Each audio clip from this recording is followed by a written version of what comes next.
te propose, Stéphane, de démarrer. Et toi? C'est parti. Bonjour encore, bienvenue à toutes et à tous qui nous rejoignez pour ce webinaire. Je suis Dimitri Tsilinski, responsable des solutions de mobilité pour les entreprises en Europe de l'Ouest chez FreeNow. Pour rappel, FreeNow est une joint venture entre les groupes Daimler et BMW, leaders des solutions de mobilité urbaine en Europe, et vous nous connaissez peut-être sous les anciennes marques Captain ou Chauffeur Privé. Bonjour, je suis Stéphane Valajas, je suis le responsable des achats indirects à l'international pour ma société Pitney Bowes.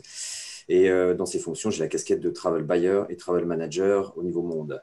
Je suis également, au titre de ce webinaire, ici en tant que président du chapitre français de GBTA, qui est la première association du voyage d'affaires au monde avec près de 9000 membres répartis sur 5 continents.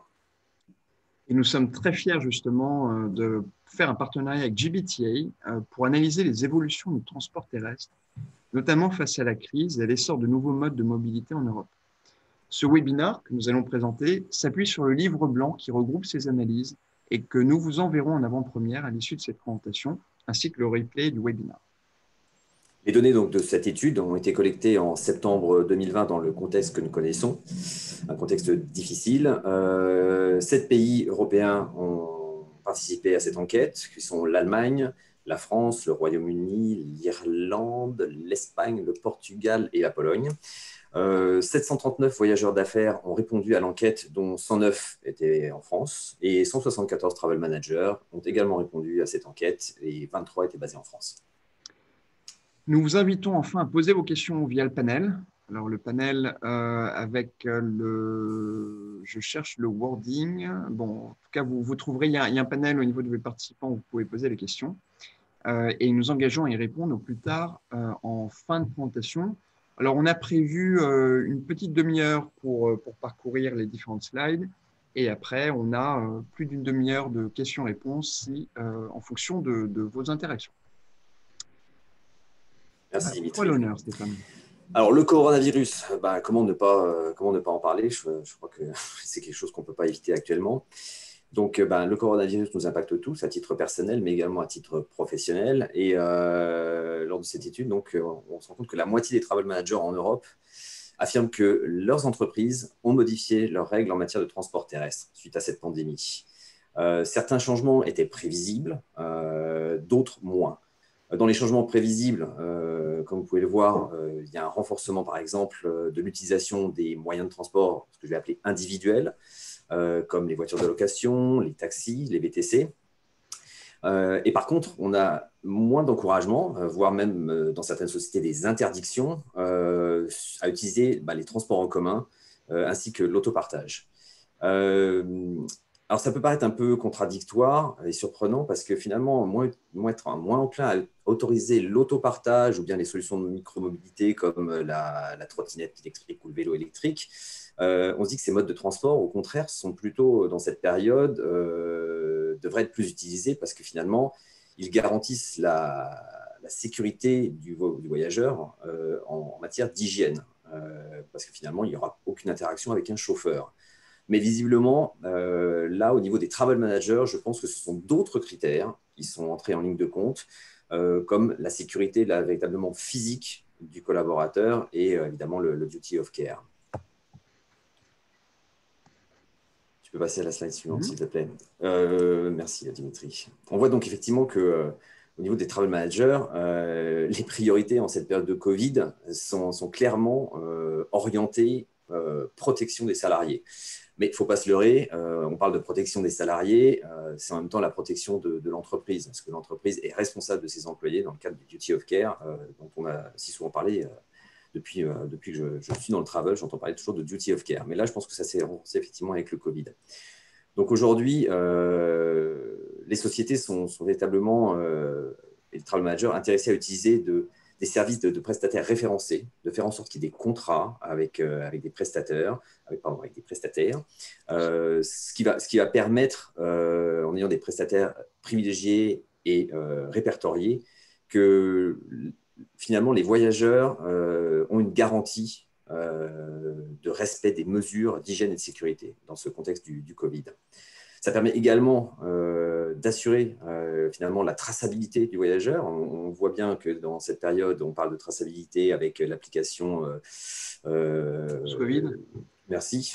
Tous anti-Covid. Tous anti-Covid que j'ai téléchargé et que à peu près 9 millions de personnes ont téléchargé. On a besoin effectivement de cette traçabilité et donc le Travel Manager, il est aussi intéressé à avoir cette traçabilité par rapport à son voyageur, de savoir où est-ce qu'il était, avec qui, donc quel chauffeur, voilà, d'avoir finalement d'obtenir un maximum d'informations. Et par contre, on voit que ils sont beaucoup moins enclins à l'utilisation des modes de transport de type vraiment vélo électrique, trottinette électrique. Donc ça, c'est ce que je disais juste avant, vraisemblablement pour des problèmes de sécurité, la physique, parce qu'on sait qu'effectivement, on n'est pas à l'abri d'un accident. Alors, du côté des travel managers, un partenariat, c'est quoi d'habitude, un contrat, quand on a un partenariat, un contrat avec un prestataire, jusqu'à présent, c'était synonyme de quoi? C'était synonyme d'économie, parce qu'effectivement, on négocie des tarifs, donc on génère des économies pour sa société.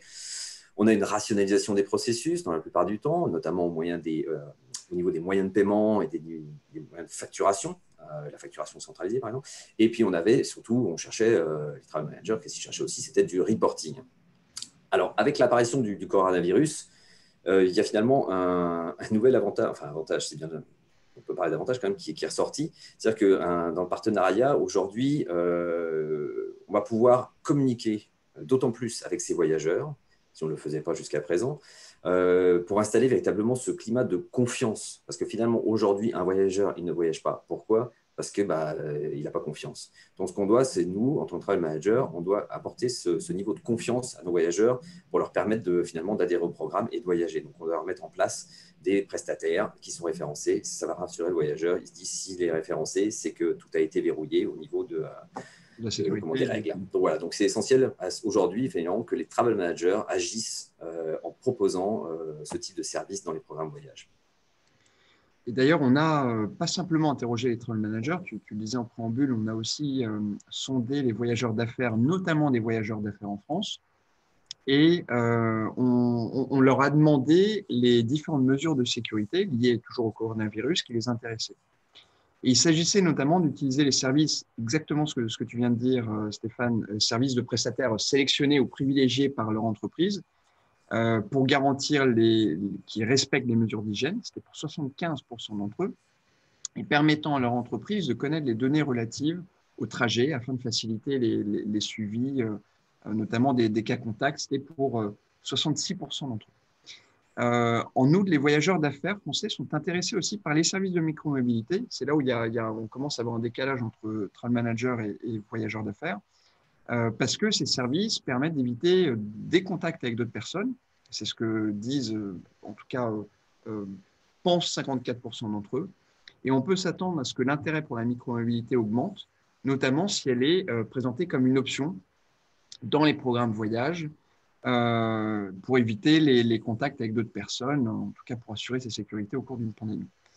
En revanche, et ça ne paraît pas forcément dans ces slides, mais c'est indiqué dans le livre blanc, la crise sanitaire pourrait impacter les efforts RSE, notamment à cause du retour aux véhicules personnels, notamment en remplacement des transports publics. Mais on couvrira la partie RSE un petit peu plus tard pour voir là aussi quelles alternatives au retour, pour éviter le retour aux véhicules personnels, peuvent être mises en place. Alors, je continue sur toujours les travel managers, les voyageurs d'affaires, pardon, le trio de choix post-Covid de la plupart des voyageurs d'affaires français qui ont été sondés. Et on parle bien de post-Covid. Ce sont les déplacements via le train, pour 64% d'entre eux, via les locations de voitures, qui est en fait sur le haut du podium avec 79% de préférence, et les taxis et VTC, également pour 64% des voyageurs sondés. Donc ça reste le trio de modes de transport préférés des voyageurs, transport terrestre bien sûr, pendant les périodes de crise sanitaire. Si on regarde les plus fortes progressions avant crise et post-crise, là, ce qu'on peut noter, c'est que ce sont les vélos en libre-service et les trottinettes en libre-service, avec respectivement 48% et 42% des voyageurs d'affaires qui s'y intéressent, qui connaissent les plus fortes progressions. Alors, ça reste une faible proportion, notamment par rapport au train, aux locations de voitures ou aux taxis et VTC. Et on explique cette faible proportion par d'abord la limite des déplacements urbains. C'est vrai que ce type de transport, c'est vraiment uniquement dans les villes. Donc, quand on parle de déplacement dans les milieux périurbains ou ruraux, il y aura probablement moins d'options. C'est aussi un intérêt pour une classe d'âge probablement un peu plus jeune, même si cette classe d'âge, les millennials, représente pratiquement 50% des voyageurs aujourd'hui. Mais on pense que c'est surtout dû au fait que la micromobilité est un mode de transport relativement récent. Et du coup, il y a de nombreux voyageurs d'affaires qui ne sont pas encore vraiment familiers avec cette option-là. Je sais que c'est quelque chose qui se reflète également dans les politiques voyage, ça, Dimitri, ce que tu viens de dire. Parce que finalement, quand on regarde les politiques voyage dans la majorité des entreprises en Europe, sans surprise, on a toujours dans le haut du panier, entre 90 et 96%, là, les mêmes sujets qui sont couverts par les politiques voyage. C'est-à-dire, on va avoir les taxis, on va avoir les voitures de location, le train évidemment, le ferroviaire et les transports en commun. Ça, c'est toujours, finalement, c'est l'incontournable. Par contre, on voit, si on regarde en bas du tableau, que finalement, ces nouveaux moyens de locomotion, que sont le vélo en libre-service ou les trottinettes électriques, ceux-là sont assez peu représentés dans les politiques voyage. Donc, ce qui explique aussi, finalement, que les voyageurs, ce n'est pas dans la politique, les voyageurs, par ricochet, ne l'utilisent peut-être pas autant qu'ils le souhaiteraient. Alors, pourquoi est-ce que ce n'est pas dans les politiques voyage? Il peut y avoir plusieurs raisons à ça. D'abord, parce que si je parle là, je m'attardais un petit peu sur ces deux derniers là, qui sont en bas du tableau. Parce que finalement, les vélos et les trottinettes, c'est un phénomène qui est récent. Alors, le vélo un peu moins, parce que c'est vrai que le vélo en libre-service, dans les grandes villes, dans les grandes métropoles, on en entend parler depuis plusieurs années. Mais si on prend les trottinettes, la trottinette, ça a quoi? Ça a 2 ans d'âge. Je me souviens quand j'étais à la convention GBTA de San Diego en juillet 2018. Mon hôtel était assez loin, assez haut dans la ville, et je prenais les trottinettes pour aller, parce que sinon les Américains n'en marchent pas. Donc je prenais la trottinette pour rejoindre le centre des conventions. Et il y en avait partout, et on ne les voyait pas encore en France. Finalement, quand je suis revenu en France, les trottinettes débarquaient, je crois, au mois d'octobre ou novembre 2018. On commençait à en avoir à Paris, et ça a commencé à faire le boom. Donc, c'est quand même c'est récent. Mais il y a une forte adhésion du public, puisque évidemment, l'essor est là. Et puis, à contrario, on a des politiques voyage dans les sociétés qui ne sont pas forcément mises à jour aussi souvent qu'elles le devraient. On sait qu'une politique voyage, ça se met à jour de manière très régulière. Il y a énormément d'évolutions dans le voyage d'affaires, dans tous les domaines. Particulièrement en ce moment, oui. Voilà, donc que ce soit l'hôtel, l'aérien ou le transport terrestre, il y a des évolutions. Donc il faut mettre les politiques à jour le plus souvent possible. Je dirais qu'une fréquence d'une fois par an, en général, ça devrait être la norme. Or, on s'aperçoit que ce n'est pas le cas. Souvent, c'est 2 ou 3 ans. Les mises à jour ne sont pas faites régulièrement. Donc, de ce fait, finalement, ces nouveaux entrants sur le marché, ils ne sont pas dans la politique voyage. Ils vont l'être à la prochaine revue de la politique voyage, mais là, ils n'y sont pas. Et puis, le dernier point, c'est que, comme tu l'as dit, il y a un intérêt des voyageurs pour ces outils de mobilité, ces nouveaux outils de mobilité, qui ne sont pas dans les politiques, mais en même temps, le feedback, enfin, les travel managers, eux, ont l'impression que leurs voyageurs, même s'ils sont intéressés, etc., finalement, les utiliseront pas. C'est-à-dire qu'ils vont mettre quelque chose en place qui ne sera pas utilisé. Donc, ça peut être effectivement là, voilà, il y a cette dichotomie entre le travel manager et le voyageur, une perception. Je pense qu'il y a une notion de perception là. C'est ça, et c'est intéressant ce que tu dis, parce que cette perception, ce ressenti, il va finalement à l'encontre de l'opinion, en tout cas de ce que nous, on a pu sonder auprès des différents voyageurs, puisqu'il y a une part non négligeable des voyageurs d'affaires à travers l'Europe. Je crois que c'est aussi entre 31 et 57% selon les marchés, qui s'intéressent à l'utilisation de vélos ou trottinettes électriques en libre service. Et d'ailleurs, on parlera un petit peu des VTC plus tard. C'est un peu la même idée de… on sent parfois des décalages entre les travel managers et les utilisateurs. Et je pense qu'il y a 3 raisons qui expliquent que déjà aujourd'hui, il y a une part non négligeable qui s'y intéresse, et cette part ne peut qu'aller en s'augmentant. La première, c'est qu'il y a une augmentation de l'offre. Tu l'as dit, je l'avais creusé aussi un petit peu plus tôt. Les vélos en libre-service type Vélib, ils sont disponibles depuis pratiquement plus de 10 ans. Par contre, les vélos en free floating sans port d'attache, ça a 2 ans. Les trottinettes, nous ont participé à l'appel d'offres de la mairie de Paris. On a frôlé la marche du podium malheureusement, mais en tout cas, c'était super intéressant parce qu'ils voulaient consolider un petit peu l'offre et pour structurer justement l'explosion des trottinettes. Ça date d'il y a 2 ans seulement. Donc, on pense que ça va se normer, mais ça va continuer d'exploser. Donc, l'augmentation de l'offre, qui dit plus d'offres, dit forcément plus de demandes. La deuxième raison, c'est que justement, alors ça peut être contextuel lié au coronavirus, mais je pense que ça va quand même créer des changements d'habitude. C'est que, à tort ou à raison, je pense que c'est plutôt à raison, les vélos et trottinettes permettent de réduire le risque d'exposition au virus. Dans la plupart des cas, si ce n'est pas 100% des cas, à moins de prendre quelqu'un derrière soi sur le vélo ou la trottinette, les voyageurs se déplacent seuls, ils n'ont aucune interaction avec un chauffeur, de passagers, en plus ils sont à l'air libre. Donc, les utilisateurs pensent que encore une fois, les déplacements urbains, qui sont généralement des déplacements inférieurs à 3 km et quelques, c'est la moyenne, ils vont privilégier ce type de transport. Et la troisième raison, c'est que dans une idée dans un gros changement de fond de conscience écologique, les collaborateurs ont le sentiment que d'utiliser des services de micromobilité en combinaison probablement avec du transport public pour remplacer le véhicule individuel ou en remplacement du taxi sur des distances très courtes, ça représente un levier de réduction des émissions indirectes et ça plaît aux collaborateurs. Alors, je vais peut-être être un petit peu provocateur, je vais rajouter peut-être un quatrième qu'on n'a pas évoqué parce qu'il n'est pas dans l'étude. Il y a peut-être un aspect générationnel. Parce que je pense qu'il y a aussi un renouvellement finalement du voyageur d'affaires. Ça tourne et on a effectivement toute cette nouvelle génération. Alors, je peux parler, je suis un ancien, qui effectivement est peut-être plus enclin, plus intéressé par la protection de l'environnement et aussi tout simplement plus intéressé par ce type d'outils qui trouve finalement qui fait partie, je ne vais pas dire qu'ils sont nés avec, parce que ce n'est pas vrai, mais finalement, eux, voilà, c'est sur le marché, ça devient un outil du quotidien, de leur environnement, qui n'était pas forcément le mien.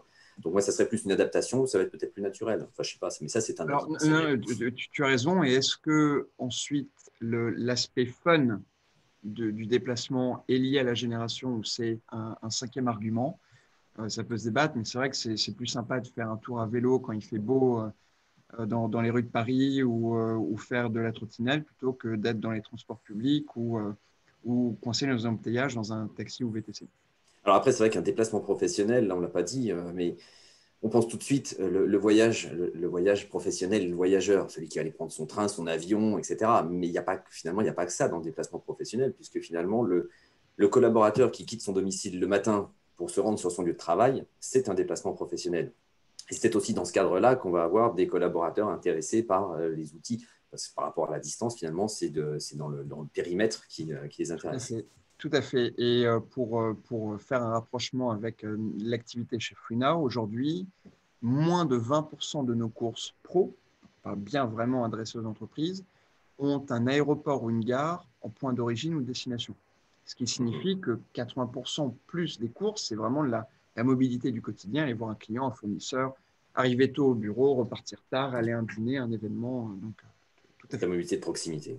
Alors, pour faire donc le rapprochement avec la responsabilité environnementale qu'on vient de mentionner, on constate que plus d'un voyageur d'affaires sur 3 en France, au moment de choisir un moyen de transport terrestre pour leur déplacement, ils vont prendre en considération la durabilité, donc tout ce qui est l'impact écologique, et ce qui fait que la France est en fait sur le haut du podium de la conscience écologique parmi en tout cas les 7 pays interrogés. Les autres critères prioritaires étant pour les voyageurs d'affaires français la sécurité, pour 55% d'entre eux. Alors, est-ce que là aussi, il pourrait y avoir un aspect générationnel on pourrait creuser davantage avec les détails de l'étude. Le confort pour 47% d'entre eux et la facilité de réservation pour 46% d'entre eux. Je deviens obsédé par ces thématiques, mais parce que en travaillant pour une société digitale comme Funhouse, c'est vrai qu'on veut que ce soit le plus sans couture possible. Si on pouvait réserver en 2 clics, on le ferait. Aujourd'hui, on est en trois petits touches sur le téléphone, ce qui est déjà pas mal, mais on veut que ce soit simple, on veut que ce soit rapide. Euh, et euh, et c'est ce que souhaitent aussi donc les voyageurs d'affaires français. Alors, côté Travel Manager, par contre, c'est peut-être un petit peu différent. Alors, en Il Europe, a des- l'environnement, de toute façon, ça reste la préoccupation d'un grand nombre. De toute façon, c'était au cœur des préoccupations, ça a peut-être un petit peu changé. Les travel managers, eux, s'intéressent effectivement à l'aspect RSE de leur politique voyage, mais ils concèdent quand même pour 46%, ils concèdent que c'est un des 3 principaux points faibles de leur programme voyage, enfin tout le moins au niveau transport terrestre. Les deux autres points faibles étant la visibilité sur les dépenses et puis le respect, la compliance, le respect de la politique voyage. Ça, je crois qu'on en parlera un petit peu, on en parlera vers la fin, où on voit qu'il y a encore des axes de progression. Aujourd'hui, les travel managers se soucient avant tout finalement de l'expérience utilisateur et du bien-être de leurs voyageurs. Mais là aussi, on y reviendra. Et je pense que aujourd'hui, l'aspect environnemental, la durabilité, ça passe au second plan. Et pourquoi? Parce que c'est pas, finalement, on le voit, c'est pas un frein au déplacement. On va se déplacer, on sait, le bilan carbone, il n'est pas bon, mais on va se déplacer quand même. Les seuls véritables freins aujourd'hui à un déplacement, ça va être soit le coût, soit la sécurité du voyageur. Ça va être membre du blocage, enfin un bloqueur. Hmm. Par contre, l'environnement, malheureusement, aujourd'hui, n'empêchera pas le déplacement. Donc, on peut se poser la question, avec le coronavirus qui est venu s'inviter dans le bal, est-ce que ça va rendre comment dirais-je, le transport terrestre moins durable, moins éco-responsable? Il y a de fortes chances. Parce qu'on voit là, on a vu tout à l'heure, qu'on est de moins en moins enclin à autoriser les transports en commun. Donc, c'est à la faveur des transports, ce que j'ai appelé tout à l'heure, je dis individuels, des taxis, des VTC, location de voiture, et que même en utilisant les taxis, aujourd'hui, on ne partage plus un taxi. On va prendre le On taxi, le on va prend être tout tout seul. seul. Ouais. Donc, finalement, on va avoir peut-être deux voyageurs de la même société, ils vont prendre 2 taxis. Donc, finalement, là, on double son empreinte carbone. Hmm. Donc, évidemment, là, on voit que l'environnement, on prend quand même un coup avec le coronavirus. Donc, c'est pour ça qu'il est d'autant plus important aujourd'hui que les programmes voyage intègrent des prestataires terrestres, enfin, sur le transport terrestre, des prestataires qui ont des gammes de véhicules. Alors, c'est vrai que ça ne se pose pas pour le train parce qu'on sait que le train est assez éco-responsable, très faible empreinte carbone. Mais pour tout ce qui va être transport terrestre, type véhicule, il faut qu'effectivement les prestataires aient des gammes de véhicules hybrides ou électriques. Il faut vraiment que les travel managers travaillent là-dessus. Il faut aussi encourager les voyageurs, parce que ce n'est pas le tout d'avoir un prestataire qui a ce type de véhicule, mais il faut aussi communiquer et encourager ces voyageurs à utiliser ces véhicules et d'avoir effectivement là aussi des bonnes applications de taxi ou VTC qui vont pouvoir identifier ces véhicules et les réserver. Ça aussi, c'est important. Parce qu'on passe aujourd'hui, on passe tout par nos apps. Et puis, il faut aussi, ce qu'on disait tout à l'heure, on a vu que c'était en bas du tableau, c'est que les politiques voyage autorisent les collaborateurs à utiliser ces nouveaux services de micro-mobilité que sont le vélo électrique et la trottinette électrique. Donc voilà, il ne faut pas oublier que nos compagnies, nos sociétés ont des objectifs RSE de plus en plus importants. Ça fait partie des appels d'offres maintenant chez nos clients également, donc on est obligé de montrer patte blanche. Dans le RSE, évidemment, là, on va parler de l'empreinte carbone, on parle aussi de la sécurité. Mais bon, ce qu'il faut, c'est voir peut-être qu'il y a une opportunité pour certains acteurs aujourd'hui dans le transport terrestre. Il y a une carte à jouer, à mon avis, en ayant une offre plus éco-responsable qu'elle ne pouvait l'être avant.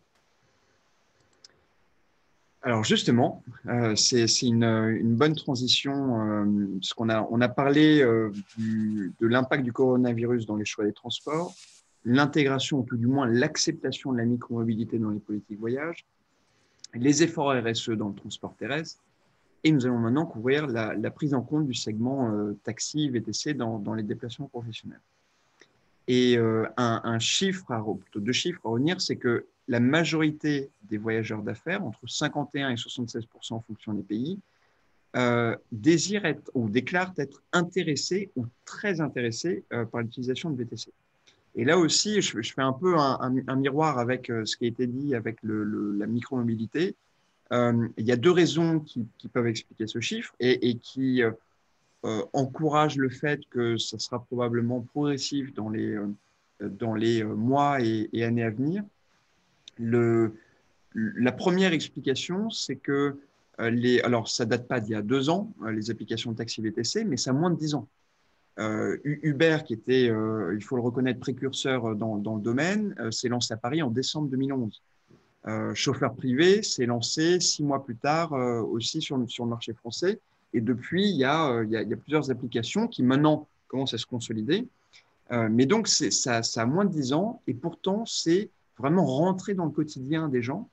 Aujourd'hui, pour parler que de FreeNow, de ce qu'on connaît, on a 26 millions d'utilisateurs à travers l'Europe, dont 3 millions en France. Donc, c'est énorme et la vaste majorité nous utilisent dans leur vie de tous les jours. Donc, les voyageurs professionnels se servent de ce genre d'application dans leur quotidien. Ça, c'est la première raison, c'est qu'on c'est vraiment ancré chez eux. La deuxième raison, et pour mieux l'illustrer, je voudrais parler d'un exemple pour se rendre compte, c'est que souvent, quand on parle avec les travel managers, on constate que il y a d'abord, et pour des raisons légitimes d'un point de vue budget, gestion de budget, l'aérien, l'hôtellerie, le ferroviaire, les agences de voyage, les outils techno qui occupent le haut du pavé en termes de priorité budget. Et tout ce qui est transport terrestre, c'est souvent un petit peu à la marge parce que les budgets ne sont pas aussi importants. Et pour autant, en termes d'impact et de fréquence, c'est énorme. Et pour l'illustrer, donc cette deuxième raison qui explique l'adoption des taxis VTC, je voudrais imaginer une situation avant l'apparition des VTC pour se rendre compte de la complexité des voyages avec Joe.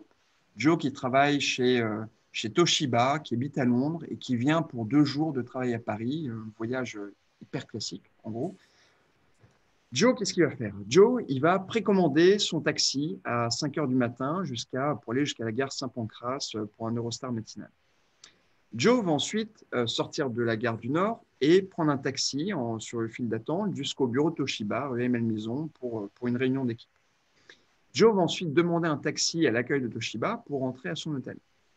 Joe va ensuite demander au concierge de son hôtel de prendre un taxi pour aller au restaurant, pour aller dîner avec un de ses fournisseurs. Joe va ensuite essayer de trouver un taxi dans la rue, éventuellement pour rentrer à son hôtel. Le lendemain, Joe va commander un autre taxi à son concierge, au concierge de l'hôtel pour aller à un rendez-vous client à Rungis, admettons. Joe va ensuite commander un taxi à l'accueil du bureau de son client pour rentrer à la gare du Nord. Et enfin, Joe va sauter dans un taxi devant la gare Saint-Pancras pour rentrer tard chez lui. Au total, pour moins de 2 jours de déplacement, Joe aura pris 8 taxis, dont 8 factures manuelles à ressaisir pour deux billets de train et une nuit d'hôtel. Et ce qu'on veut dire par là, c'est que il faut se rendre compte aussi que potentiellement, il va perdre ses bouts de papier. Potentiellement, il y aura de la fraude entre demander d'arrondir les taxis ou peut-être utiliser en perso, ou peut-être que le taxi va charger davantage. S'il perd une affaire, il va peut-être, ou son ordinateur, ça pourrait être compliqué de le retrouver. Enfin bref, on a tous vécu de près ou de loin ces éléments-là. Donc d'un côté, il y a énormément de transactions avec beaucoup de friction dans les déplacements pro. Et par ailleurs, dans la vie perso, on constate qu'en 2-3 clics, on peut avoir un chauffeur qui vient nous récupérer pour nous transporter de manière vraiment économique et agréable et confortable. Du coup, ces deux événements rapprochés expliquent l'adoption ou en tout cas l'intégration progressive de ce type de service dans les programmes voyage pour des raisons évidentes d'efficacité, de simplicité, de contrôle des dépenses, duty of care dont tu parlais, Stéphane. Et ça explique donc le fait qu'il y a aussi des collaborateurs qui sont de plus en plus intéressés pour avoir ce type de programme dans leur budget voyage. Et comme tu le disais, là, justement, c'est ton Joe. Finalement, il est dépendant de beaucoup de personnes. Il va être dépendant du concierge de l'hôtel, il va être dépendant de la standardiste de chez Ça va Toshiba, prendre un temps etc. fou. Alors Ouais. finalement, quand il a son app sur son téléphone, il sait quand va se terminer sa réunion. Voilà, il est finalement beaucoup plus interactif. Alors, compte tenu de la popularité de ces applications de taxi VTC, j'étais vraiment surpris en regardant l'étude de voir qu'en France, notamment, ce que vous voyez dans le bas du graphique, 42% des entreprises seulement entretiennent un partenariat avec des fournisseurs VTC. Et c'est d'autant plus intéressant que quand on interroge donc ce que vous pouvez lire, les 44% d'entreprises qui n'ont pas de partenariat et les 13% d'entreprises pour lesquelles l'information n'est pas claire, en tout cas le voyageur d'affaires ne sait pas trop s'il y a un partenariat ou pas, 60% des sondés disent être intéressés par la mise en place d'un partenariat avec une solution d'un fournisseur VTC ou taxi. Et on pense que cette opportunité, du coup, représente une opportunité de réconcilier les programmes de voyage avec les besoins des collaborateurs en fonction d'un certain nombre de critères que tu vas nous présenter, Stéphane. Ouais, parce que finalement, quand on parle d'une appli de VTC ou taxi, on note que dans l'étude menée par GBTA et Freenow, cette étude révèle que finalement, les principales fonctionnalités recherchées par les voyageurs d'affaires sont les mêmes que celles recherchées par les travel managers. Donc, les trois facteurs les plus souvent cités sont les mêmes. Bon, après, c'est l'ordre qui va différer. C'est là on verra la différence. Mais pour les travel managers, eux, le principal, c'est la simplicité de réservation, la facilité. Donc là, c'est une préoccupation par rapport aux voyageurs. Ensuite, on va avoir le prix. Donc là, par contre, c'est plus une préoccupation qui va être du côté de l'entreprise. Et puis, ensuite, en troisième position, les temps d'attente courts, effectivement, de ne pas attendre, finalement, là encore, c'est une préoccupation le travel manager se soucie de son voyageur, de l'utilisateur. Mais je pense que du côté des voyageurs, ça va se refléter de la même manière. Exactement. Et pour les voyageurs d'affaires, les fonctionnalités les plus importantes, alors là, il y avait 8 choix possibles, parce qu'il y a des fonctionnalités qui sont vraiment propres au travel management. Et parmi les 8 choix, on retrouve la facilité des réservations, les temps d'attente courts, donc la disponibilité dans une zone donnée, et le prix. Et donc, ça conforte l'idée que lorsque les travel managers, donc toi, Stéphane, nos contacts aussi chez les différentes entreprises, lorsque vous réfléchissez à un partenariat avec un fournisseur de taxi VTC, on parle de taxi VTC, mais tu pourras me confirmer, Stéphane, je pense que ces éléments-là peuvent s'appliquer pour tout autre type de Tout à fait. transport. Mmh. Les Je te travel confirme. managers indiquent que la facilité de réservation donc, et les temps d'attente courts, quelque part, sont plus importants que des fonctionnalités qui leur simplifieraient la vie, comme la facturation automatisée ou la qualité des données. À noter, par contre, que le respect des politiques voyage, qu'on voit tout au bas de la ligne, euh, pardon, c'est permettre à mon entreprise de suivre mes déplacements et non, pardon, l'application des règles, c'est ce que je réfère en politique de voyage. C'est un critère énormément important pour les voyageurs au Royaume-Uni, au Portugal, en Irlande. Par contre, en France, seuls 15% des voyageurs s'y intéressent. Donc, autant on est champion en termes de conscience écologique, autant on apparaît un petit peu plus cancre en termes de respect des politiques voyage à ce niveau-là. Oui, mais alors là, on peut dire, on voit que les politiques voyage ont évolué, les programmes voyage évoluent. Avant, c'est vrai qu'il y avait un focus, c'était le focus, le prix, le prix, le prix et du contrôle. De cette façon, le contrôle, ça a toujours été le fer de lance des programmes voyage, avoir du contrôle.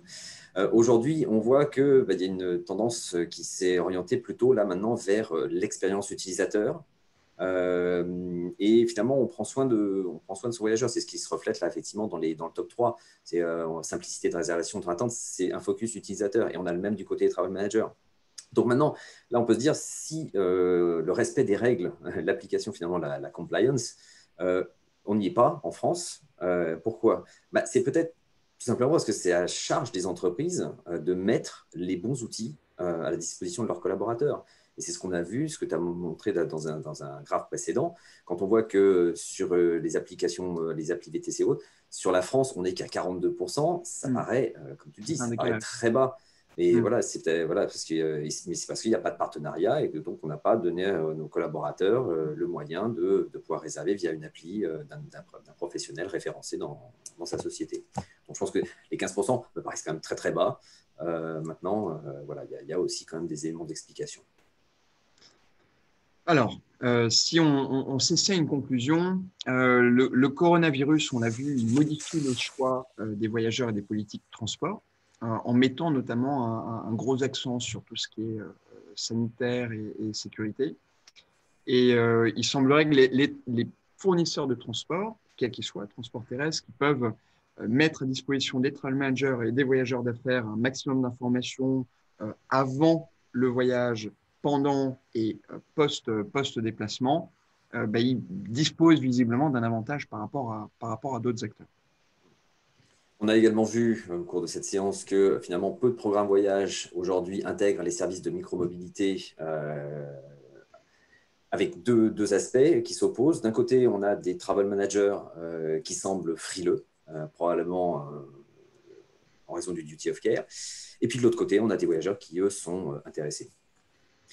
On a aussi l'aspect environnemental, ce qu'on a vu là précédemment, critère essentiel, mais pourtant, en même temps, alors qu'il est essentiel, c'est un point faible des politiques voyage. Et puis, on voit qu'il a été mis à mal par la crise du Covid. On voit aussi que les applications de taxi VTC, ça tombe bien, c'est ce qu'on offre entre autres, gagne en popularité chez les voyageurs d'affaires en Europe. On l'a compris pour plusieurs raisons. D'abord parce que c'est adopté dans leur vie personnelle. Ensuite parce qu'il y a énormément de transactions, donc c'est pas toujours une expérience sans couture. Et par contre, les programmes de voyage, aujourd'hui, on l'a signalé, ne l'intègrent pas toujours. Donc, il faut penser à autoriser cette option afin de contribuer à la satisfaction des voyageurs d'affaires en général. Et puis enfin, on a vu que finalement, que ce soit les travel managers ou les voyageurs d'affaires, finalement, ils ont les mêmes préoccupations, à savoir qu'ils veulent des outils permettant une facilité de réservation, d'avoir du prix et de ne pas attendre, évidemment, de perdre le moins de temps possible. Voilà, Dimitri. Merci Stéphane. Et surtout, merci à tous pour votre attention. Donc, on a tenu en un peu moins de 30 minutes. Et avant de débuter la session de questions-réponses, je vais ouvrir le panel pour voir si vous avez pu poser des questions. Je rappelle que vous recevrez tous en avant-première l'étude complète, donc GBTA et FreeNow, sur l'évolution des politiques de mobilité. Et cette évolution, elle existe aujourd'hui, donc parce qu'il y a une crise sanitaire, parce qu'il y a un essor de nouveaux modes de transport dont on a parlé, et parce qu'il y a une nécessité aussi d'engagement fort en matière de RSE. Du coup, je vais ouvrir, voir si nous avons des questions. A priori, alors à moins que je sois incapable de trouver, je ne vois pas de questions. Si. On a été clair et limpide. Alors, je vis, alors qu'on avait fait des tests techniques et tout se passait bien, là voilà, je suis confronté à un challenge puisque afficher les noms des annotateurs. J'ai vu des questions passer là. Alors tu les vois les questions? Moi, je les vois je sais pas, j'en ai vu une passer là dans Converser. Mais justement, je cherche l'onglet Converser. C'est en bas, ça doit être en bas dans ta barre d'outils, non? Visiblement, j'ai une. Je vais te la lire la question. Là, il y a une question de David, mais qui te concerne. Elle dit, quand vous parlez des 8 taxis de Joe, est-ce à dire que FreeNow pense à une possibilité de forfait à la journée plutôt qu'à la course? Alors, c'est le Graal. C'est le Graal de tous les opérateurs de masse. Donc, Mass Mobility as a Service, qui est mobilité servicielle.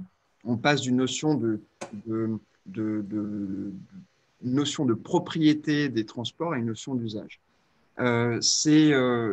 Cette évolution-là, on souhaite la mettre en place. Alors, le souhait, notre stratégie, c'est de la mettre en place dès l'année prochaine, pour être très, très clair. Mais avant de pouvoir proposer des packages ou un mode de paiement qui soit autre que transactionnel, il faut aussi qu'on puisse agrémenter notre offre de tout un tas de services différents. Parce que faire juste du taxi, alors ça pourrait s'appliquer, mais juste du taxi ou juste du VTC, on n'est pas certain qu'un package ou qu'un service d'abonnement ait du sens. Par contre, un abonnement pour combiner des transports publics, du taxi, du VTC ou des services de micro-mobilité, on y croit absolument.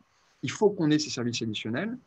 Donc, sur Paris, là, on a aujourd'hui surtout du VTC, enfin sur Paris, sur la France, sur les différentes villes où on opère, des services de VTC. On va intégrer des vélos électriques en free floating avec notre partenaire Bond d'ici quelques semaines. On a dans d'autres villes comme Londres du taxi et du VTC, à Lisbonne taxi, VTC, trottinette, scooter, véhicules d'autopartage. Donc, il faut d'abord, avant de proposer des abonnements, qu'on complète notre offre. Et ça, c'est un exercice qui doit se faire sur les 6 mois qui viennent avant de pouvoir packager et de proposer des abonnements. Mais c'est tout à fait ce qu'on souhaite proposer, absolument. Alors là, il y a une question qui va s'adresser plutôt à moi, je pense. C'est ce qu'il existe des bonnes pratiques pour faire en sorte que la PVE soit actualisée plus facilement, plus rapidement.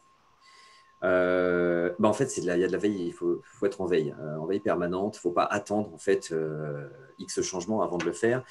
La première chose, c'est déjà, il faut savoir qui est ce qu'on appelle le propriétaire de la politique voyage. Est-ce que c'est la finance? Est-ce que c'est les RH? Est-ce que c'est les achats? Donc déjà pour cibler finalement le bon acteur. Et ensuite, à charge de ce service, d'être informé, effectivement, de se tenir informé ou de les informer. Alors, par exemple, je vais prendre mon cas. Dans ma société, moi, je travaille pour les achats au niveau monde et on a une politique globale monde. Comme vous pouvez imaginer, une politique globale monde ne peut pas s'appliquer de la même manière dans chaque pays. Donc après, en fait, on a un cadre général et après, on a des politiques locales. Donc en fait, ça va être finalement une mise à jour de ces politiques locales. On s'assure que le cadre général, lui, finalement, est assez stable. Et ensuite, ce sont les politiques locales qu'on va adapter. Donc en fait, mais il ne faut pas attendre. C'est-à-dire, voilà, c'est ce que je disais tout à l'heure. Il y en a beaucoup qui attendent 2-3 ans pour revoir la politique. Finalement, faire de gros chamboulements. Là, on parle des trottinettes et des vélos qui ne sont pas intégrés, mais ce n'est pas les seuls aspects. Hein. Je pense que dans l'aérien ou autre, dans les classes d'affaires de voyage, il y a beaucoup de choses qui peuvent varier. En fait, c'est véritablement de ne pas attendre, de la faire vivre au fur et à mesure. En fait, c'est ça. Et de toute façon, normalement, une politique voyage doit être publiée, c'est-à-dire qu'il faut qu'elle soit disponible sur le site intranet de votre entreprise pour que les voyageurs en fait y aient accès. Parce que les voyageurs, qu'est-ce qu'ils font? Quand ils ne savent pas, ils se réfèrent au document de référence qui est la politique. Donc, ils vont aller le chercher parce qu'ils savent où le trouver, en général. Et là, ils vont vous challenger. Ils vont dire, ça, il n'y a pas. Donc, un conseil, mettez-la à jour aussi souvent que possible. Le bon focus sur le propriétaire de la politique, l'informer, la mise à jour et la publication. Et de la communication, éventuellement. Merci Stéphane. Entre-temps, c'est bon, j'ai réussi à trouver bon. le panneau de conversation. Donc, je reprends les quelques questions. Combien coûte un partenariat? Tout dépend de vos besoins et la complexité de votre politique voyage, de la flexibilité des formes de paiement que vous voulez mettre en place, du nombre d'utilisateurs à former, mais ça va de aucun frais à des frais de service qui restent toujours bien sûr plus avantageux que par exemple les taxis traditionnels. Alors, merci pour le commentaire, Sandra, en disant que c'est très clair. Pratique, tu viens de répondre sur la PVE. Comment assurez-vous les voyageurs qui utilisent les trottinettes et les vélos? Alors, c'est un sujet récurrent pour parler des assurances. Alors, vous, en tant que société, comment vous allez couvrir vos collaborateurs et qu'est-ce qui permettra d'intégrer tel ou tel prestataire afin d'assurer la couverture? Je ne sais pas forcément y répondre. Par contre, ce que je peux vous dire, c'est que pour avoir justement répondu à l'appel d'offres de la mairie de Paris pour les trottinettes et pour travailler aussi de près avec des marques propres au groupe Funao ainsi que des partenaires qui sont distribués via l'application, les niveaux d'assurance, de couverture d'assurance qui sont demandés, en tout cas dans le cadre de la mairie de Paris, qui était réclamé par les fournisseurs, est extrêmement élevé. C'est une couverture totale en cas de responsabilité civile, mais également pour des accidents graves.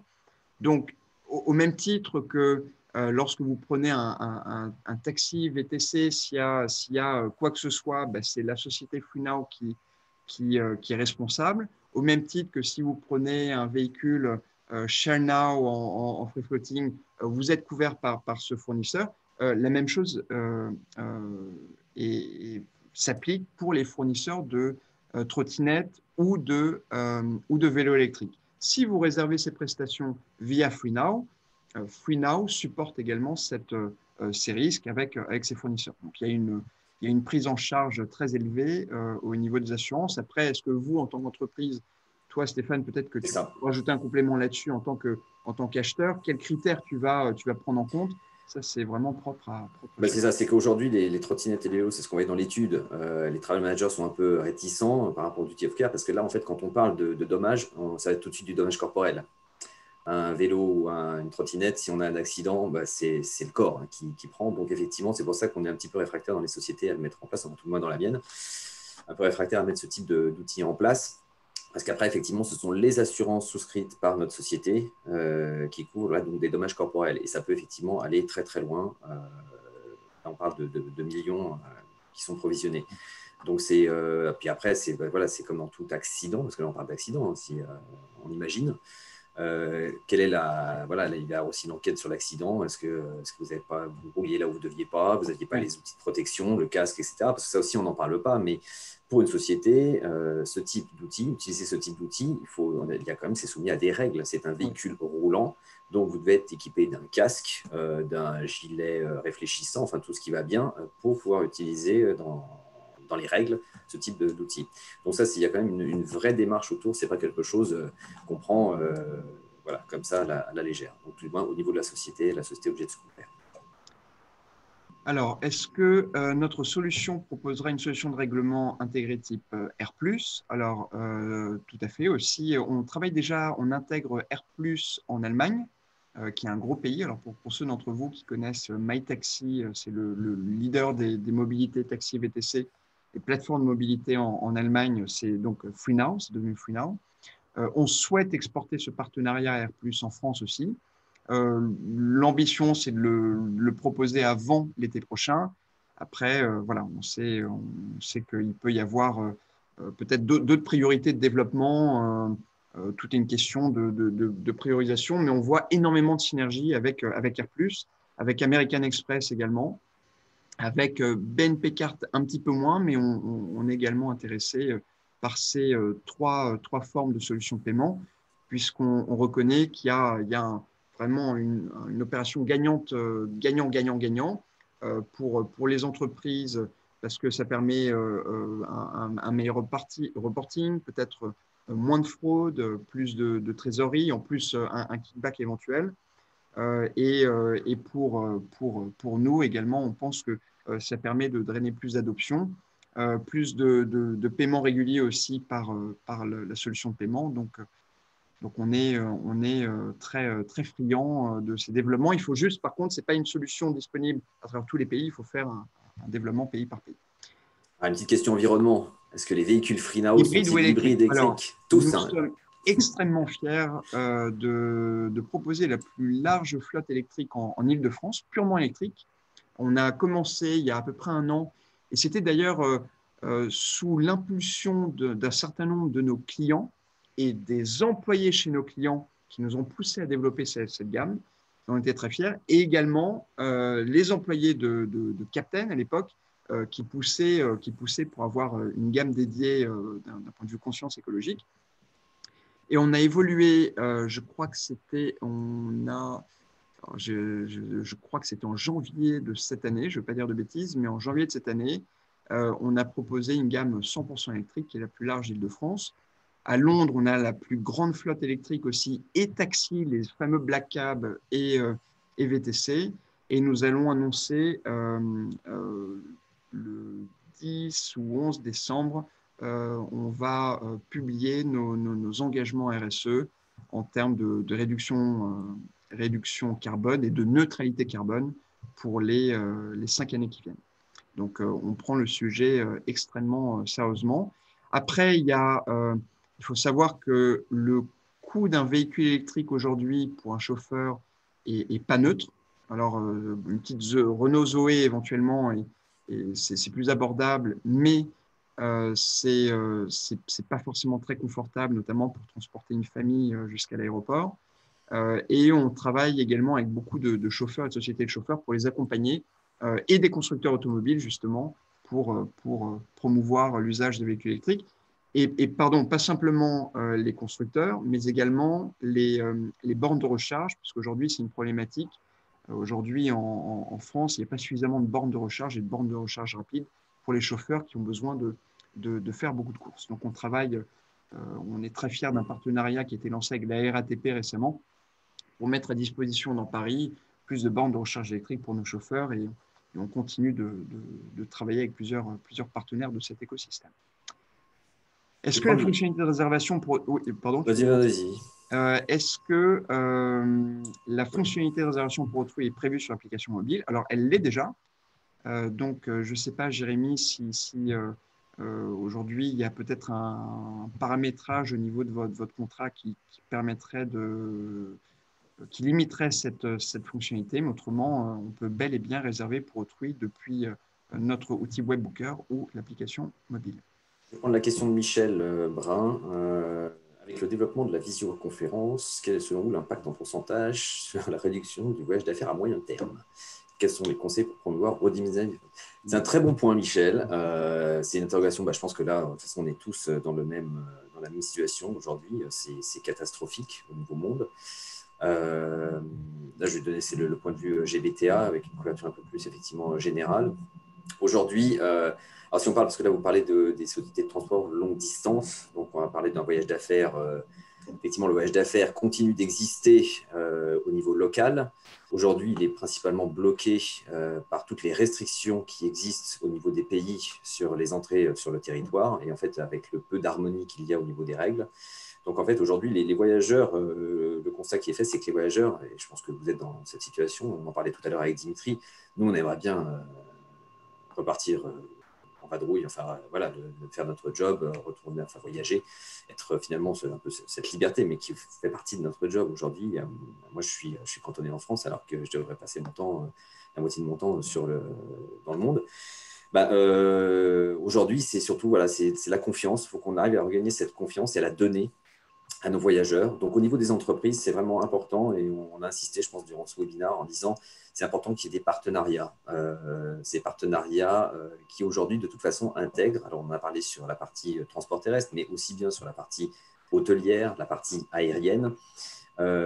Aujourd'hui, il y a des normes qui se mettent en place, des certifications par rapport aux règles sanitaires, l'hygiène et autres. Donc, on est véritablement en train de renforcer. Donc, effectivement, en ayant des partenariats avec des chaînes qui sont, enfin, des acteurs qui sont capables, effectivement, de vous montrer tout ce qu'ils ont mis en place. Et je pense que beaucoup d'acteurs, durant cette période délicate, ont tout mis en œuvre pour essayer de rassurer les voyageurs.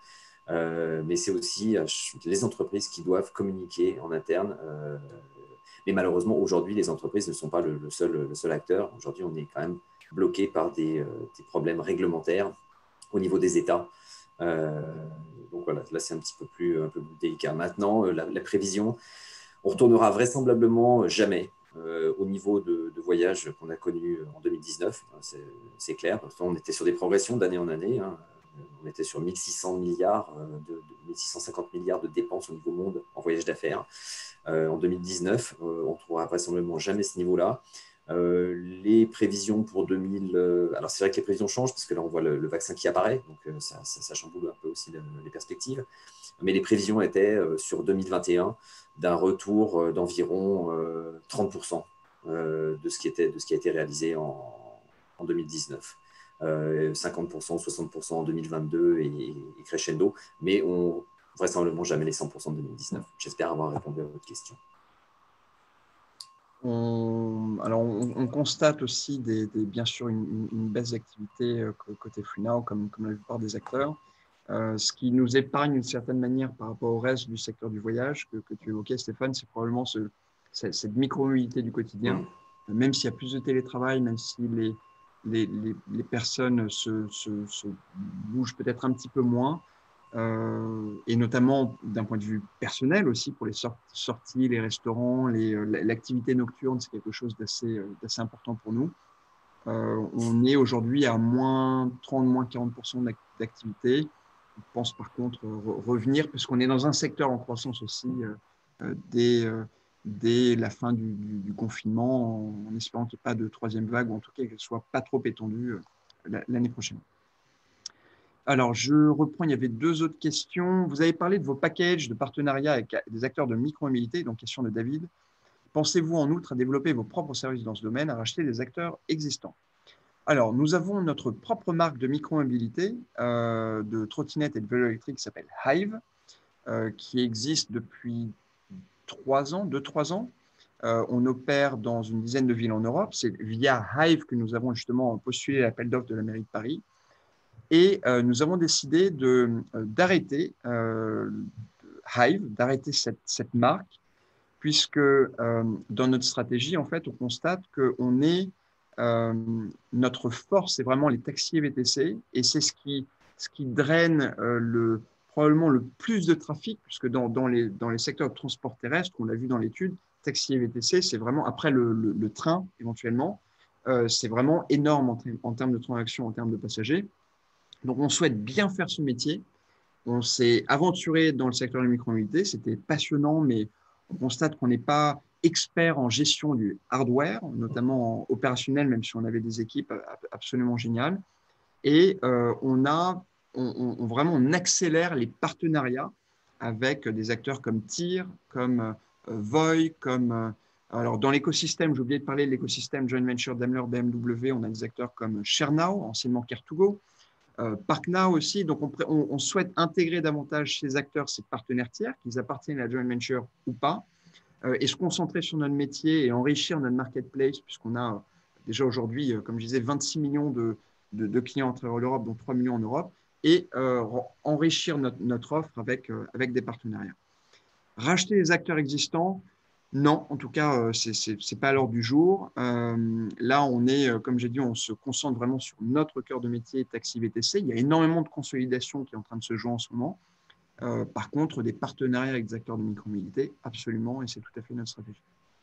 Je pense qu'on a le temps d'en prendre une toute petite dernière qui va être rapide Voilà, pour toi. dernière question la part de clientèle individuelle versus affaires visée par FreeNow. De Stéphanie, très bien. Alors aujourd'hui, à travers FreeNow, et je parle au niveau européen, la France est plutôt un bon reflet.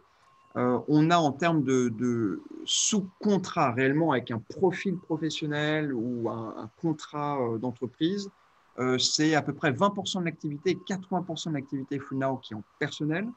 Maintenant, lorsqu'on analyse les courses qui sont faites en horaire de semaine, si on exclut les noms de domaines type hotmail.com, Gmail, etc., et si on regarde aussi les courses si on exclut les week-ends ou les congés scolaires, on arrive à pratiquement 50% de part professionnelle versus personnelle. Donc, il y a un énorme potentiel, comme vous pouvez le constater, puisque la base augmente et le niveau de course pro peut augmenter aussi. Voilà, en tout cas, merci pour vos questions. J'espère que vous avez pris autant de plaisir à écouter et que vous avez appris des choses comme Stéphane et moi avons pu, en tout cas, nous enrichir de cette étude et voilà, et pouvoir le partager avec vous tous. D'ici là, je vous souhaite à tous de continuer de rester en bonne santé, de continuer de prendre ce temps qui est peut-être un petit peu plus calme pour l'industrie, de s'imprégner de toutes ces évolutions, toutes ces mutations. Je rappelle que vous recevrez donc le livre blanc qui pourra peut-être vous donner quelques orientations. Et j'espère pouvoir vous revoir tous, toute l'industrie, de retour sur les routes le plus rapidement possible. Merci à tous et bonne journée. Merci, à bientôt. Merci Stéphane, à bientôt. Je t'en prie, au revoir.